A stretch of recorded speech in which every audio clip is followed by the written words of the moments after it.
Good evening, everybody. My name is Katie Meyer. I'm a government reporter and editor here at Spotlight PA. Thank you so much for joining us this Thursday evening and taking time out of your schedule to talk about Election Day. For those of you who are new to our programming, Spotlight PA is an independent, nonpartisan, nonprofit newsroom producing investigative and public service journalism about state government and urgent statewide issues. We cannot do any of this work without you, our members, and those of you who support our efforts. You can learn more about us on our website, spotlightpa.org. Before we get started, a couple little housekeeping items. Today's event will be recorded and posted on our website tomorrow for those who could not join tonight. Thank you to everybody who submitted a question in advance. If during the discussion you'd like to submit a question, you can do so in the Q&A section at the bottom of your screen.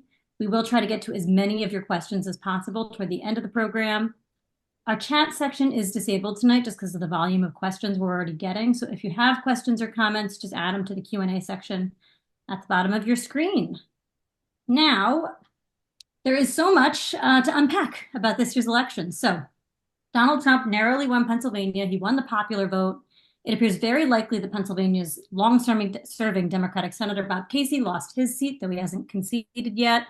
Republicans swept all three statewide row office races. They held on to the state Senate, but Democrats maintained their razor-thin majority in the state House. In the lead up to Election Day, Donald Trump also rekindled his 2020 claims of widespread fraud, though those mostly fizzled out as it became clear he would win. Still, there were some hiccups, including bomb threats across the Commonwealth on election night. And so to talk through all of that and more, we have a great panel of reporters with us, and I'm going to have them all tell you briefly what they've been covering this election. And I'd like to start with Evie DeJesus of Penn Live. Thank you, Katie. Good evening, everyone. I'm Evie DeJesus. I'm pretty much a general assignment reporter at Penn Live. I certainly dive into a lot of political coverage, and sure enough, this year for the election, I did my fair share of a lot of issue-oriented coverage. So I did a lot of stories on immigration, reproductive rights, women's rights, whatnot. So yeah, thank you. Thank you for having me. Thanks for being here. And then we have Angela Columbus of Spotlight PA.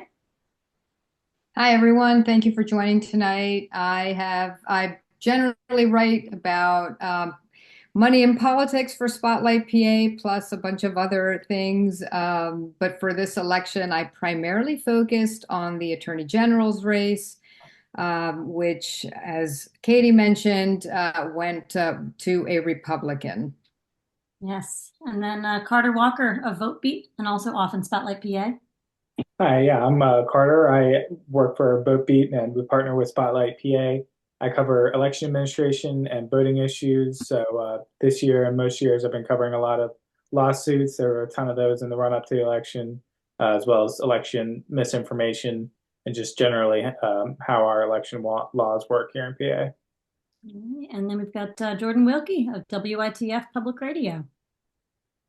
Hey all, I'm sort of a cheap rerun of what Carter does. I also cover elections administration and technology. I worked hard this year trying to do a bunch of sort of 101 fact checks, getting information about election administration out before that step in election administration happened. How does hand counting work? What are logic and accuracy testing things?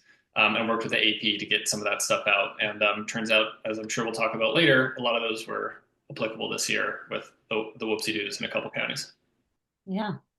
All right. So I would like to start with the presidential result in Pennsylvania. So as we know, as I mentioned, Donald Trump won the state, got 19 electoral votes here. This was the swing state to capture, and Trump actually captured all of the key swing states that he was hoping to. It's really being attributed to a couple of factors. One of them is overwhelming turnout for Trump. Evie, you covered this. Where did we see the highest turnout here in Pennsylvania for Trump? Well, interestingly enough, the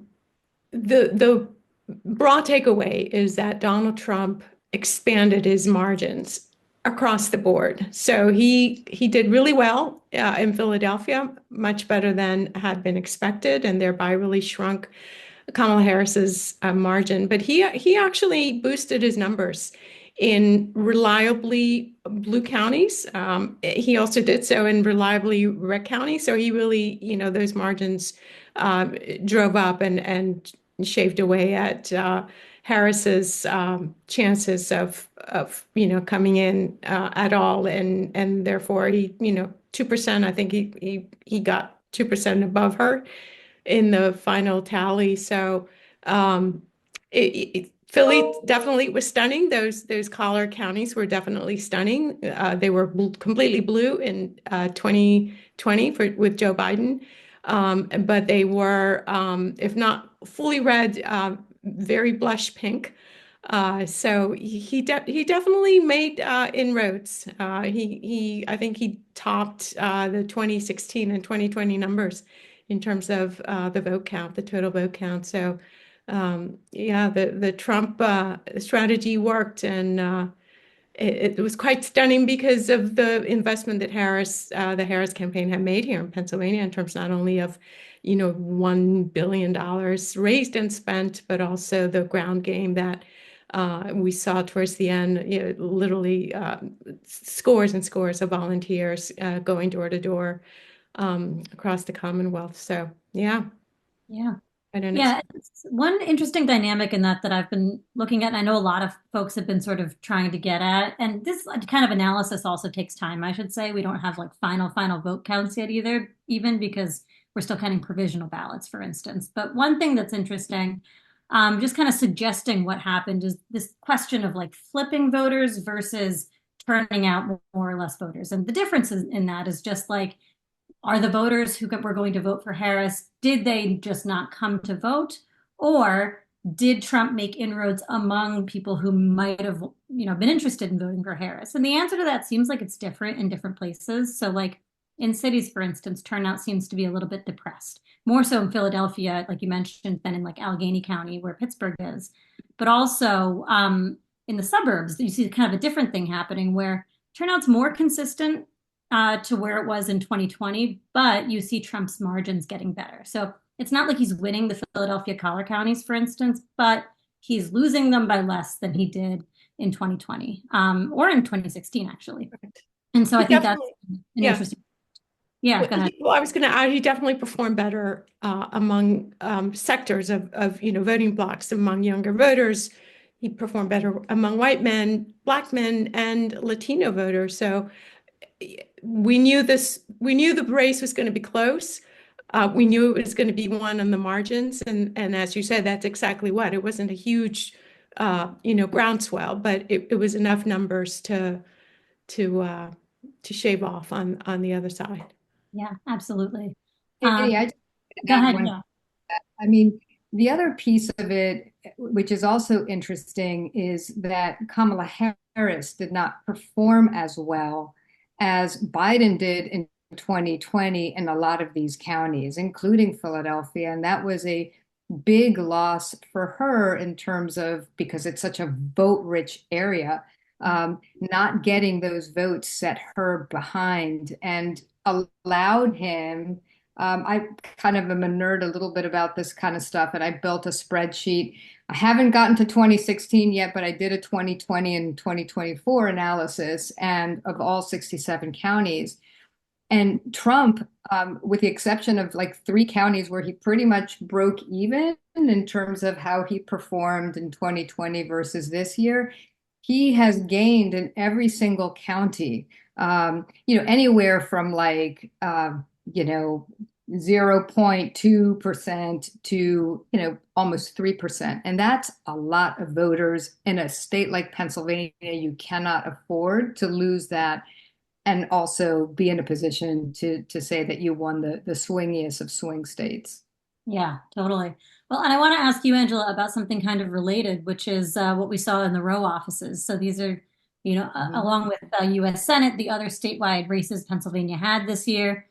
They are completely red now. The Attorney General's office actually has flipped for the first time in a while. And I want to ask you about that one. Dave Sunday, the Republican who won. Tell me a little bit about that race. Why do you think he prevailed? It's tough to tell because the race, Dave Sunday is the district attorney in York County. He didn't have a ton of name recognition statewide. The Democrat in the race, Eugene DePasquale, on the other hand, did have that kind of name recognition. He was the Auditor General for 8 years. Before that, he was a state legislator. But I think, a couple of things played into that. I think obviously, the margins in all the counties for Trump helped down ballot and down ballot races, including the Attorney General's office. And I also think that Dave Sunday brought a sort of a career prosecutorial background to the job. That we haven't really seen that, obviously, in the last almost near decade. His, the predecessor in the office, Josh Shapiro, was not a career prosecutor. He ran the office, obviously, very successfully and went on to become governor. But these are the kinds of resume marks that really help you gain traction in a race that, especially in a presidential year, does not get that much attention. And, his message was one of, it was not a purely tough, crime, anti-crime message. It was more of, let's understand why crime is happening and deal with it as it's happening. It was an accountability plus, a redemption message, which most likely resonated. Yeah, that was an interesting race. And then Carter and Jordan, I want to go to you. We mentioned the U.S. Senate race. Bob Casey, incumbent Democrat, has not yet conceded. It appears that the Republican Dave McCormick has won. The AP did call that race, although Casey says there's a path for him to maybe win. Carter, I'll go to you first. What is the latest on that? What still needs to happen there? Yeah, well, I was just looking into this today for a story we have in the morning, and the race is hovering right on the threshold for a statewide recount. Recounts are triggered when a race is within 0.5%, and we've been going up and below and above that threshold all day. If you've heard of Decision Desk HQ, which is kind of like the Cook Political Reporter AP, they make race calls. They have a sheet that they've been tracking how many ballots are outstanding in the state, and according to them, there's about 76,000. A lot of those are provisionals, where a voter goes to their polling place on election day, and maybe there's some question about their eligibility, or they tried to cast a mail ballot and they messed it up, so now they're going to their polling place trying to make sure their vote can still be counted. That's where a lot of these votes are remaining, but not all of those are going to turn into actual votes that get counted in the race. That, first of all, that's presuming that the voter voted in that race on their provisional ballot. Maybe they left that space blank. So that doesn't mean there's 66,000 or 76,000 more votes to be counted in this race. And a lot of them might not get counted as well because they're subject to the same kind of rules that mail voting is. You got to date it and sign the envelope. So basically, I understand why Casey would not concede yet with that number of ballots still remaining. But the AP obviously feels confident enough that that's not going to change the outcome. And then the flip side of this, like I said, is if tomorrow we end up having to go to a recount, the Department of State is going to make that call tomorrow or Wednesday based on the totals that we saw today. And as of the end of the day, it was in that recount margin. But even if it does go to a recount, that very rarely changes the outcome, which is, I'm sure, the same things and same fact pattern that Dave McCormick and his team are looking at right now in declaring themselves the winner and in the AP as well. Yeah. And whenever a race is this close, we tend to see legal challenges involved. There are some ballots that always get flagged, as you mentioned, Carter. These are ballots that are challenged. Jordan, have we seen anything like that in this race? Yeah, I mean, there's Casey campaign is filing challenges in multiple counties. There's challenges that are going to be heard on Friday in New York County on Friday. But just like Carter mentioned, there's not a lot of wiggle room that happens here. I was looking at some of my old reporting from 2020. The North Carolina Supreme Court Chief Judge race There were 5.4 million votes cast, and the race was separated by 401 votes. Was the final tally before the recounts and the county by county litigation over every little provisional ballot.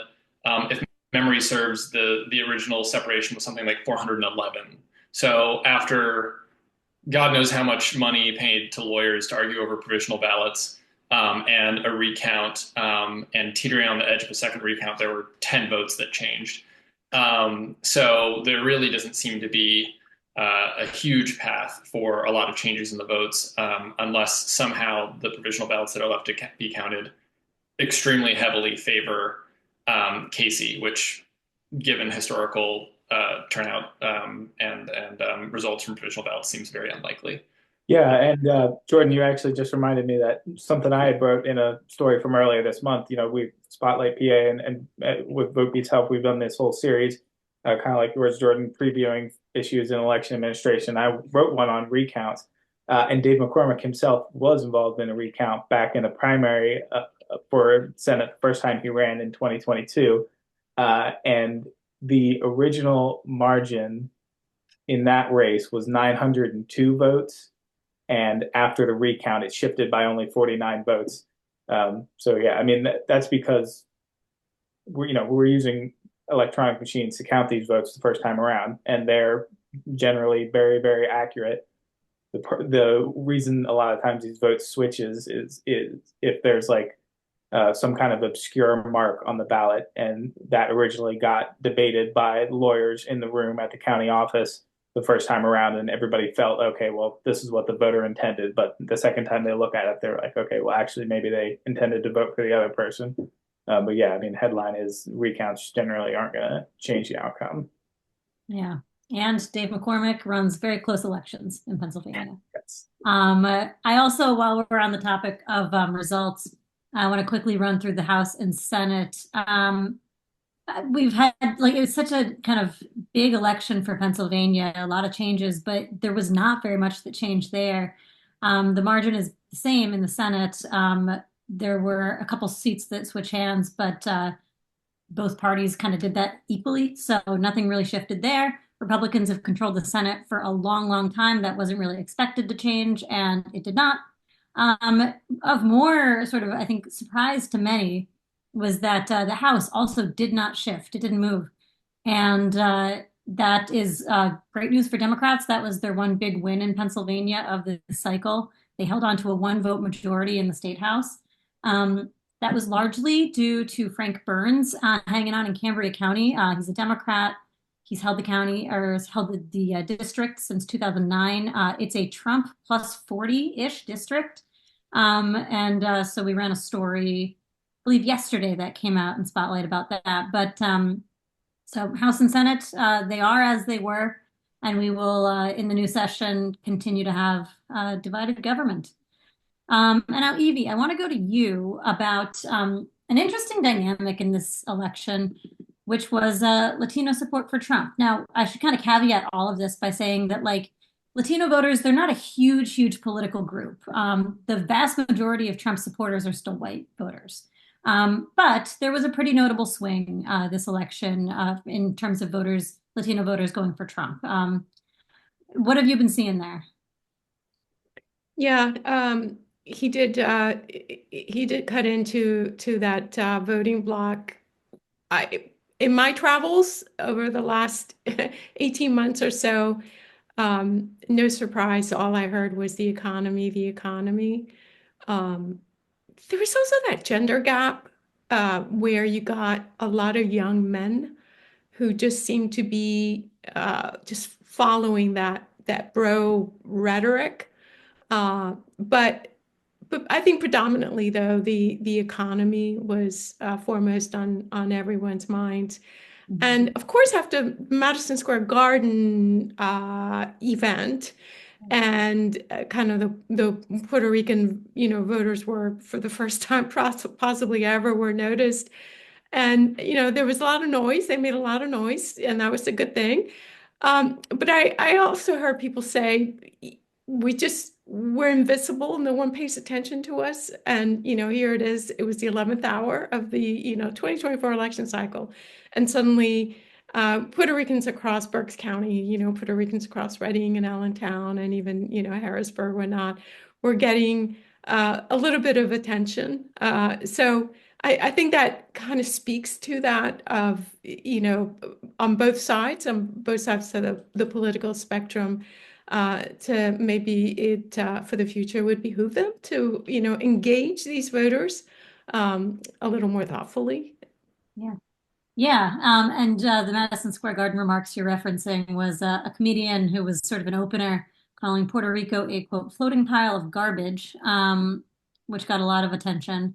But yeah, and I actually, for folks who are not super familiar with like the demographics throughout Pennsylvania, Evie, there are parts of the state where I mean, there's like majority Latino cities in the Lehigh Valley, for instance. Where are these voters concentrated? As you say, the Lehigh Valley, the Berks County area, Redding, Redding, Allentown areas, certainly the Philly areas, and even out here in, the Dauphin County area, as well as Pittsburgh. We have to remember, though, is that whether they're Puerto Rican or whether they're Latino, identifying, Latinos are not a monolithic group, just like, racial groups, Black voters aren't all monolithic. And so same goes with Latino voters. I remember covering the Doug Mastriano primary when he was running against Josh Shapiro, that there was a pretty loud vocal Latinos for Mastriano sector, at these events, and I just remember looking around and realized that a lot of these Latinos that tend to go far right are it's along religious lines. So it's along faith lines. So they tend to be evangelical. They tend to be very conservative. Whereas Latinos who identify more as Catholics tend to be more center swinging, swinging their vote. But I think this emerging new crop of Latino voters who are very conservative far right are aligned with more evangelical movements. Yeah, I really appreciate that nuance. Um, and now I also want to ask Carter. I wanted to go back to this question about lawsuits, just to keep with the theme that the election's not quite over and maybe never will be over, and we'll be talking about this forever and ever. That's not true, but yeah, we haven't seen a lot of post-election lawsuits, but we've seen mail ballot challenges, and you wrote about that, Carter. What are the challenges claiming? Where are they coming from? What do they mean? Yeah, so this happened just before the election, the Friday before. There's a deadline in state law. You can challenge somebody's mail ballot application on the basis that you don't think that they are registered or qualified. Jordan can help me out if I'm wrong on one of those. I believe it's you don't think that they're a qualified voter. But so we saw about 4,000 of those, a little bit more, filed in 15 counties across the state. And basically, what the folks filing them were claiming was that, okay, we have this data from the U.S. Postal Service showing that this person filed a change of address request, or the other type of challenge that was being submitted was this person is an overseas voter and they're not on our voter rolls, so they shouldn't be allowed to vote. And off the bat, somebody listening to that might say, well, yeah, of course we don't want somebody in another country voting in our elections. But these are U.S. citizens who moved over. They're often referred to as expatriates. Somebody who might be in their 80s and decides to retire down in Panama, but they retain their U.S. citizenship and therefore their right to vote. But since they are not legal PA residents, they can't vote. They can't be registered in Pennsylvania. But a federal law gives them the right to vote in the last state where they were a resident before moving out of the U.S. So we saw those challenges around the state. Counties pretty much uniformly dismissed them or once the people submitting the challenges were confronted with the lack of evidence that they had presented or the problems with their interpretation of the law or the data that they were using and the flaws that have been noted in the data types that they were basing these challenges on, they were withdrawing them. Some of the folks who filed them also withdrew them just on their own after election day without it going to a hearing. Um, so yeah, they didn't result in anybody's ballot not being counted, but we, I think, as you're alluding to, we might not have seen the end of this. You know, the one particular type of these challenges, the overseas voters, they're referred to as UACAVA federal voters, and it's something that election integrity activists have been targeting in Pennsylvania and elsewhere for a number of years now. And I think this this latest version of those challenges is likely to continue to be argued over. There's a good likelihood I can think of that at least two of these challengers in two counties will appeal those decisions of the county not to sustain their challenges. So we might see it work its way through the courts. Okay. And if I can piggyback on that, Yeah. Carter said something interesting in there, where we're likely to continue to see this. I think after 2020, it was sort of shocking for large swaths of the American public and also among journalists in general that, oh man, there's this tremendous amount of attention on these often arcane election laws and rules around challenges. It only costs $10 per challenge to challenge these voters, and for organizations that have been fundraising off of election denials and for a few years, that's sort of chump change, especially since when they withdrew their challenges, they got most of their money back.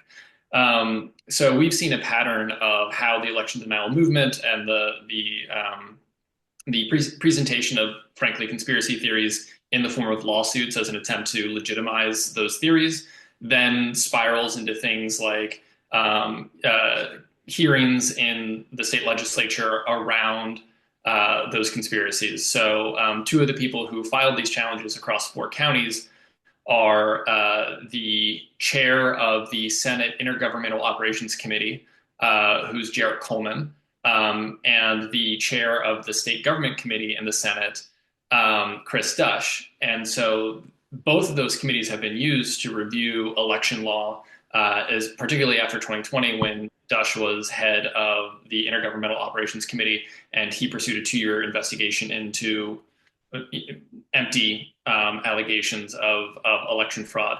So even though a lot of these conspiracies a lot of these challenges were withdrawn and seem to be based on, frankly, nothing, and a misunderstanding, if not an intentional misunderstanding, of state versus federal statute allowing these folks to vote. It seems likely that this is going to come up again in some way or another. I think in listening to some of the hearings, the people who brought the challenges gave the game away in a couple points. One of them was down in York County. The person who brought the challenges said, well, we just want to make sure that these people are American citizens. And the process for which they would register and challenge it was pretty clear they're American citizens. But that is part of a disinformation campaign around the cleansing of the voter rolls of how do we know all these people are who they say they are. And there was a real focus pre-election on citizenship. And so I think that given that these fit right into a narrative that's been developing for a couple years, and that people in sort of elite political positions were supporting these, it seems like we're going to continue to hear these brought up in different capacities. And it will be particularly interesting now because the Department of Justice issued a letter saying we see absolutely no problem with the way Pennsylvania has been registering, tracking, and delivering federal ballots to these federal voters. But now, obviously, under a new administration, the Department of Justice may not come in and respond in the same way with the same kind of support for these voters. So, these things are not just quirks of this post-election, but I think as they were in 2020, harbingers of things that are going to come into our legislatures. Yeah, thanks for walking us through that. And then, Angela, I also want to ask about another thing that was happening on election night. there was a string of bomb threats. They were sent around the country, but specifically also in Pennsylvania. Angela, can you tell me a little bit about where we saw those, what happened? Yeah, so they were all over the state. The state police today said that there were at least 32 counties that received bomb threats, which was actually a lot higher than I expected. Yeah. At every point, though, they said that the public was never under threat or in danger. A lot of these threats came in through email. Sometimes they had a specific target, and sometimes they just didn't.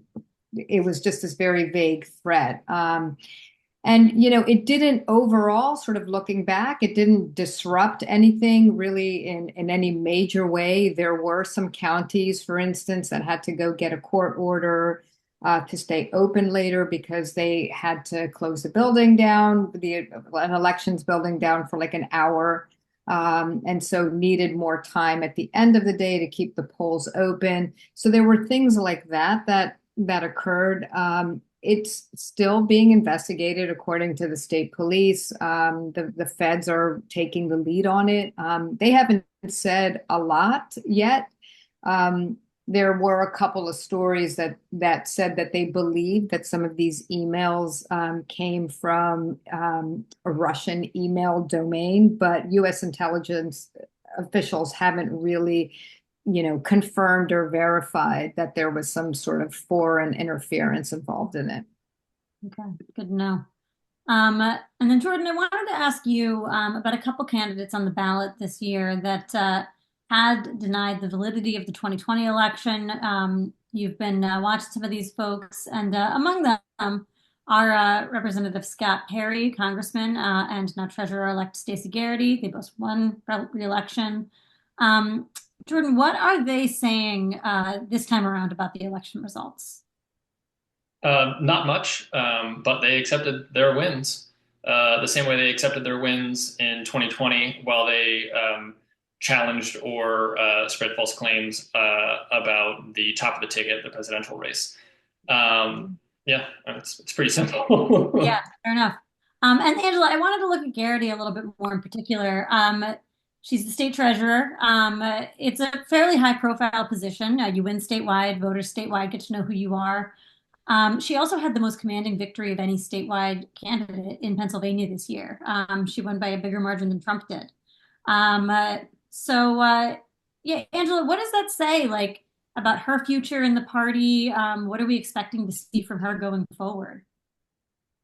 Yeah, I mean, she's absolutely one to watch. Let's not forget that in 2 years, we have the governor's race coming up, and the Republican Party in the state is going to be looking for the next big candidate to take on Josh Shapiro, who's going to be running for his second term. So, seeing that kind of performance at the polls obviously is going to make her kind of a darling of the Republican Party. They are going to most likely be seeking her out. The jury's still out as to whether she would even want to, make a run for governor. It's very, at least in the next gubernatorial election, it is very difficult to beat an incumbent governor. It has happened. We saw it with, Tom Wolf beating Tom Corbett, who was when he was running for his second term. But generally speaking, it's tough. And so, why waste time and resources in that race when you can maybe kind of continue building up your campaign war chest for another race? Obviously, another big race to watch down the line is going to be John Fetterman's seat in the U.S. Senate. That is potentially something that you could see her, maybe kind of being interested in down the line. But certainly, if I'm the Republican Party and I'm looking at how she performed this year and her margins, I'm going to be keeping a close eye on her and trying to woo her. as a big name in some big Republican race coming up. Yeah, yeah. And Angela, I also have one other political vibes question for you, which is the legislature. You've covered them for a long time. We are now going into another year, another session, another 2-year session of closely divided government in the House, of Republican control in the Senate. They didn't get like a ton done this year or this last session. It was one of their less productive ones. Are you watching for anything in particular, anything that you're expecting to see from them or not see from them based on how this election went? Well, I think things will be a little different, hopefully, this time around, because there won't be these crazy leadership battles that we saw really bogging down the last legislative session for, an inordinate amount of time. It was just really difficult to get anything done. And then I believe there was like a leak, right, in the House of Representatives in the ceiling there that sort of shut down operations for, weeks. And so they were really on. So I think those are the types of things that you're not going to hopefully see this time around. But I mean, I'm going to try and speak sort of specifically and then a little bit broadly. I mean, specifically, obviously, there's still a lot of clamoring for, and Carter and Jordan can speak to this, for changes, in elections and in election administration. Obviously, everything from pre-canvassing, those types of things that will help election officials be more efficient on election day. But sort of zooming out a little bit, I think now that Donald Trump has won, Josh Shapiro, who was the almost VP nominee, is going to be looking at potentially running for president. I mean, obviously, he's an ambitious politician. He has a long record. And I think that could complicate the next 2 to 4 years of his agenda. And that's going to all, be reflected in the legislature. All of that to say, I think it's going to be a very interesting session. I do hope, that they manage to get some big issues done and resolved. Because, but I also think that political considerations are going to play a big role in how much happens. Yeah. And speaking of the politics of the chamber, I should say just today, House Republicans actually did have a little bit of a leadership shakeup. Brian Cutler, who had been their leader, had announced he wasn't going to run for internal leadership again. He's the Lancaster County minority leader. And Jesse Topper of Bedford and Fulton counties is now going to be the new GOP leader. So some new faces in there, even though the overall numbers stay the same. Now I want to go and zoom out a little bit to some sort of bigger picture post-election questions. Evie, one for you. The Democratic Party has seen a good amount of finger pointing, I think, about how they underperformed in this election, their turnout, their ability to, get people to the polls. What have you been hearing from Democrats who you talk to? I've heard everything from finger pointing at Joe Biden, that the signs were there very early on that he was not a popular candidate for re-election, that he was too old, that age factor just was figuring very, very prominently. And then he was, propped up, and I think the Democratic universe said, okay, we'll get behind him. But there just wasn't that enthusiasm for him. And I think that it kind of bled through with, later on in the summer when he stepped down and he anointed Harris. I think that the disenchantment was there, was entrenched. coupled with just the economy and people really hurting because of the cost of living. I think that it just the enthusiasm didn't really transfer over to Harris, in spite of the fact that, she did really well. She went to the convention center in Philadelphia and she got a rousing reception.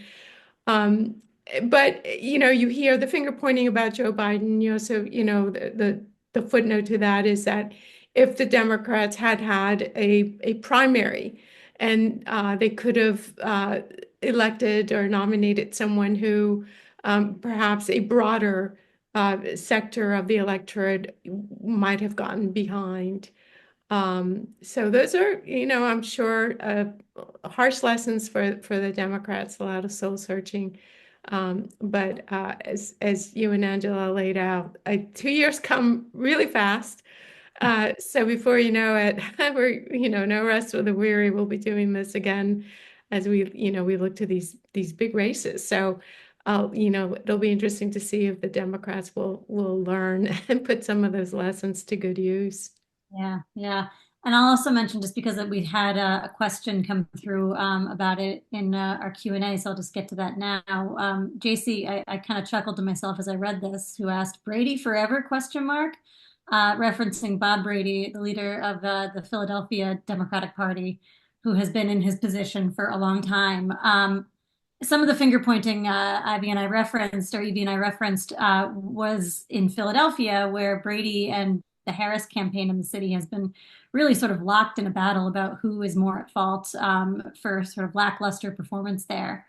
To the question of, like, is Brady going to face political repercussions for this? I'm not, plugged in on Philly enough to really know on the ground. I will say, like, the defense that he has is just that Harris underperformed everywhere.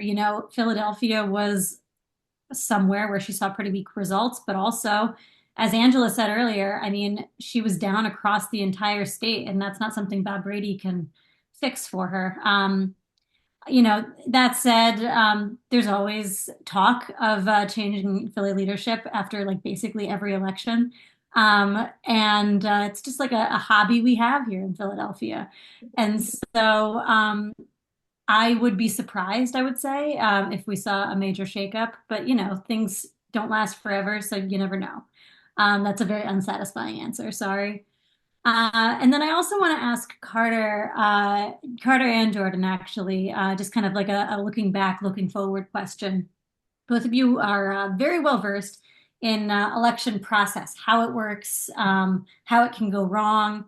You were really prepared this year for a pretty serious round of denial of the election results, and that didn't really happen.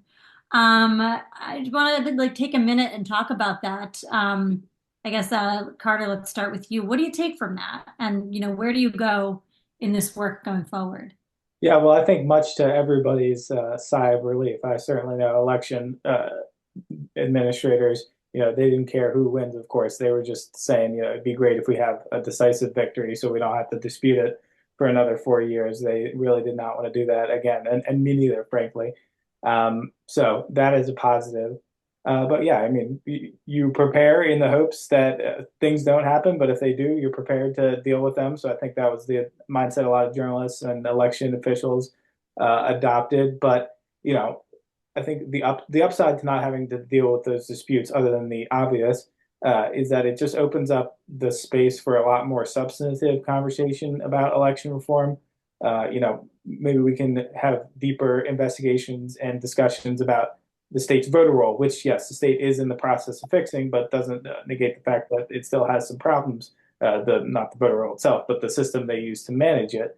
Or maybe we need to take more of a look at our code and these things that really don't work in it anymore because they were written 100 years ago. There are a lot of other things in how elections are run that I won't say necessarily deserve criticism, but deserve deeper thought about. Is that the way we should be doing things, in 2024? That when people are preoccupied spending their times talking about an election that happened 4 years ago and having to repeatedly debunk things that just didn't happen, then it takes away the oxygen in the room to be able to deal with those more pressing, realistic concerns. Yeah. Jordan, anything to add on that? I just feel like Carter's an optimist that these things will actually get addressed. I have an impression that sort of the opposite will happen, where maybe some aspects of reform that the CCAP, County Commissioner Association, I'm forgetting the acronym, but basically the organization that speaks for county commissioners who also speak for their county boards have been requesting various types of changes to election administration for years. And I sort of suspect those will be dangled, but they will be attached to voter ID laws or something like that. I mean, Carter, when I got here, I read some of Carter's work around why election law reform is unlikely to happen this year before the actual election. And I sort of suspect a lot of those things haven't necessarily changed. And a lot of the people who used their political authority to question the 2020 election are still in office and are still making some of the same foundational claims, not about this recent election, but around how elections operate in the first place. So I suspect there will be still a continuous drumbeat of nonsense. But hopefully I'm wrong and Carter's right, and this will be a political opportunity for some real common sense changes to happen. Because election administration really doesn't need to be partisan in any kind of way, and it would be great if it wasn't.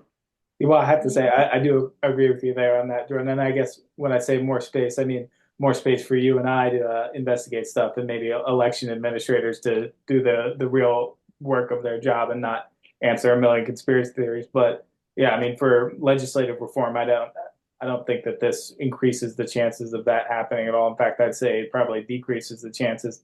I think one of the things I've been thinking about, particularly this past week, on pre-canvassing, which is being able to pre-process and prepare mail ballots for counting before election day.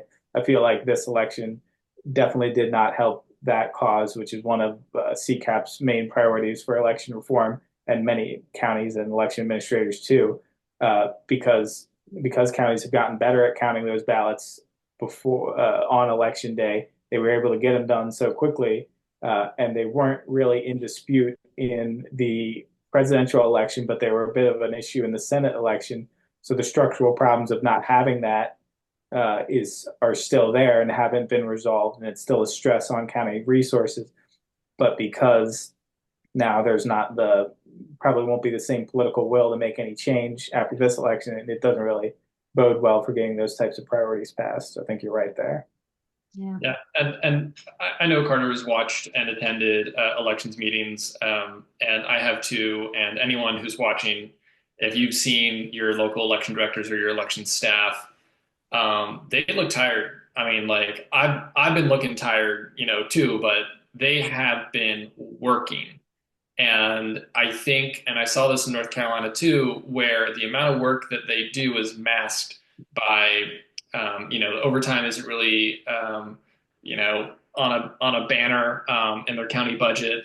Their hours aren't really broadcast. They're just people doing their work. But boy, do they work extremely hard in the weeks leading up to and after the election. There's a ton of work that they're having to do after the election as well. Election isn't over. We need to continue to certify.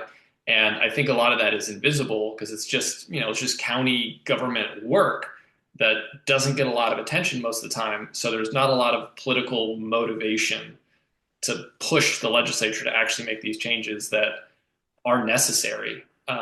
So I think it's until some of the partisanship is set aside and just principles of good governance are brought forward, that this likely will not be a problem that is solved.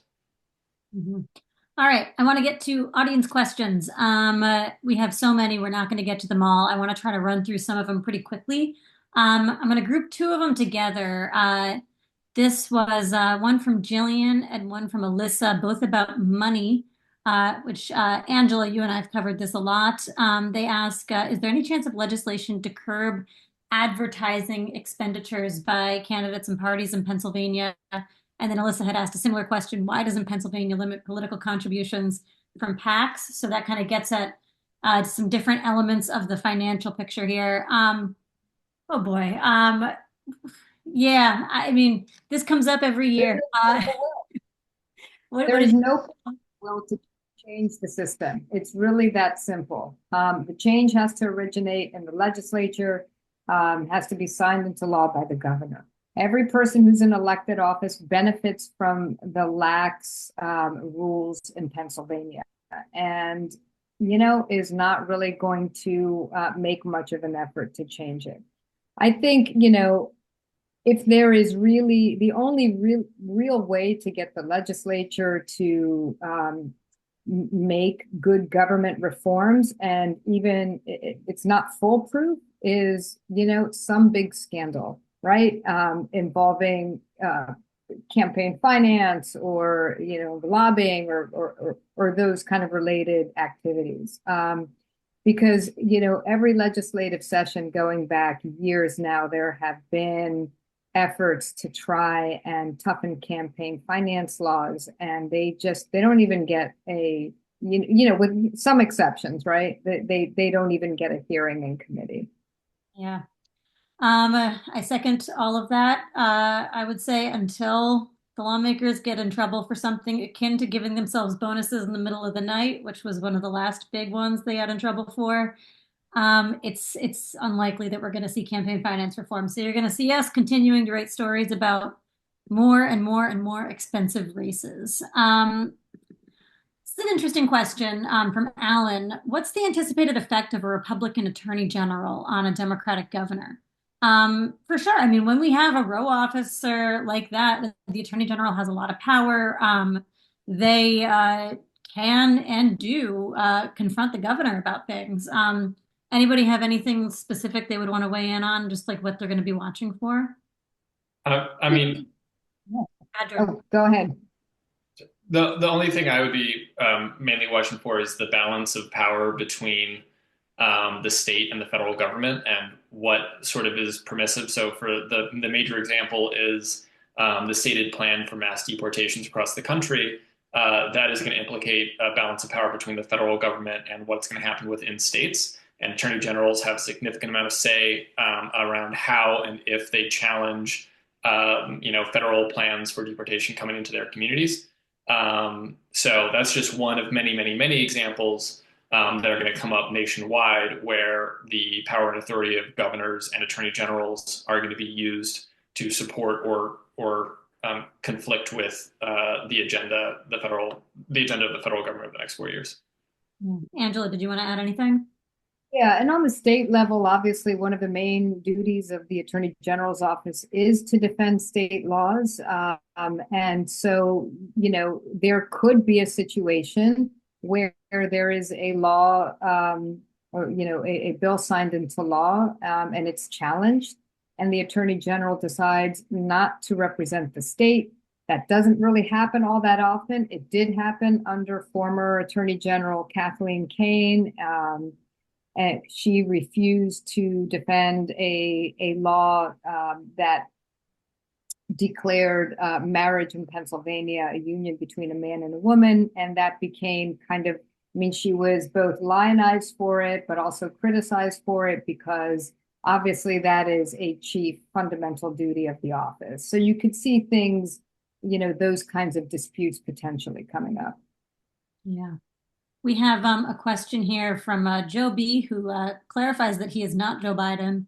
And Joe asks, is the Latino vote in Pennsylvania a permanent move to Republicans? Evie, in your reporting, did you get any sense of that? I don't think so. I think that we saw in this election, we saw shifts from every sector.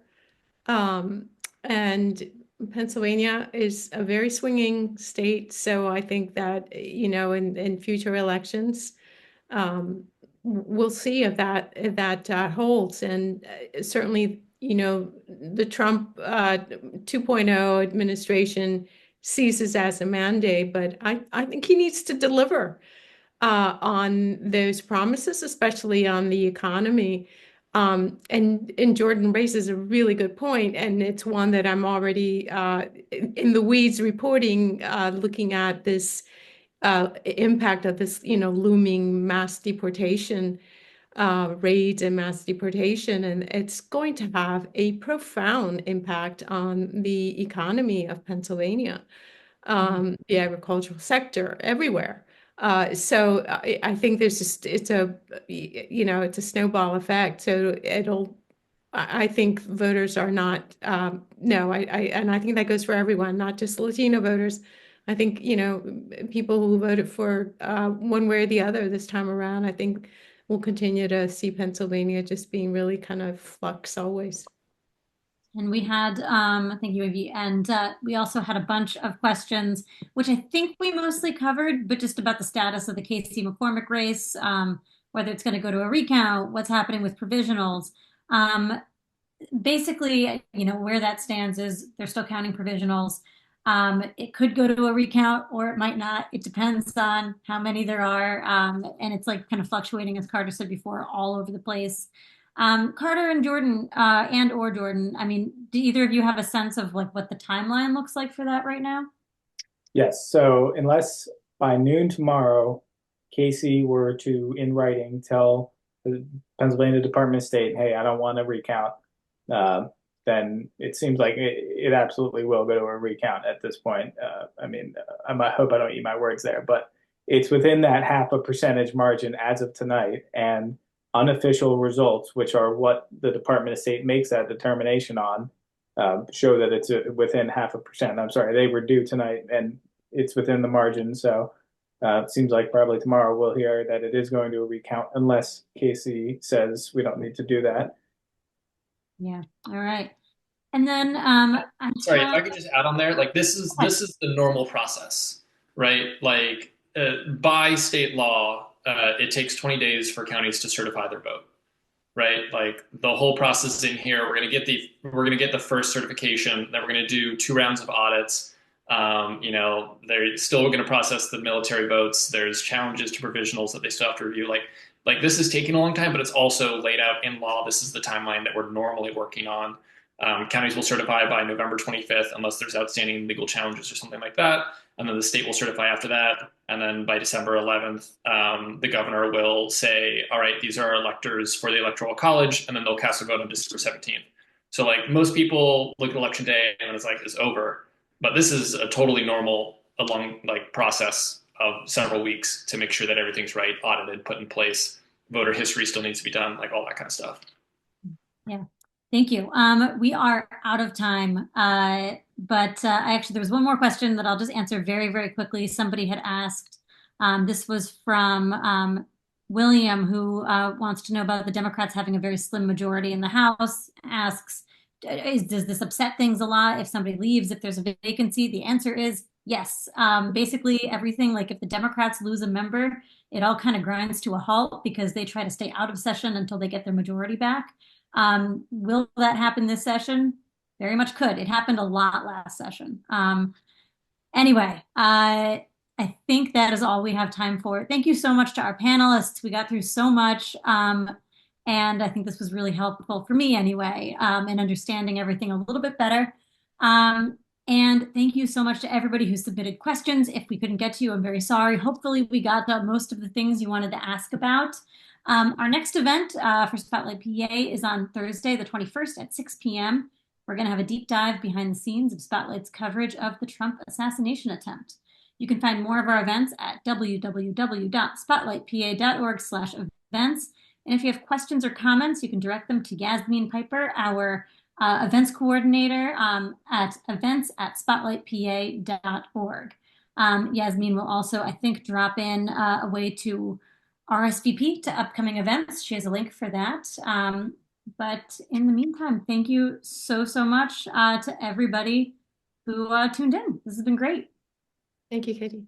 Thank Thanks, you. Katie. Appreciate it all.